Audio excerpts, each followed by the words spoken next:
Je crois tout d'abord, avant de voir l'intérêt des infirmières en pratique avancée dans la prise en charge des maladies cardio-néphro-métaboliques, c'est de rappeler c'est quoi? Parce que c'est un nouveau concept et qu'il y a une continuité entre le risque rénal et le risque cardiovasculaire.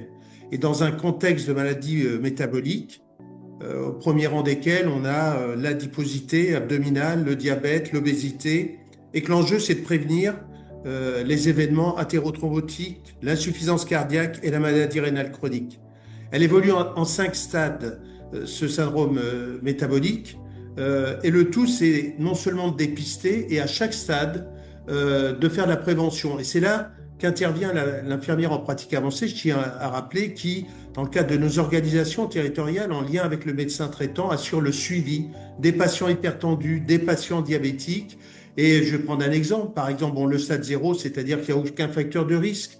Donc, ça va être d'inciter le patient, soit hypertendu, bon, d'abord à dépister, à surveiller le triglycérides, le cholestérol. Et dès qu'on arrive au stade, le stade 1, quand on a une adiposité, c'est le régime alimentaire, c'est l'inciter à avoir une activité physique. Parce qu'en fait, on sait que, pareil, je vais prendre un exemple, la maladie rénale chronique, ça entraîne l'hypertension artérielle. L'hypertension artérielle, ça entraîne l'insuffisance cardiaque. Et donc, tous ces patients diabétiques, insuffisants cardiaques, insuffisants rénaux, qui sont suivis en lien avec le médecin traitant, mais aussi en lien avec les spécialistes, avec le néphrologue, avec le cardiologue, eh bien, c'est tout ce travail, un, de dépistage, deux, de prévention, et l'infirmière en pratique avancée, très clairement, a un rôle majeur à jouer pour éviter, parce que très clairement, en termes de santé publique, hein, c'est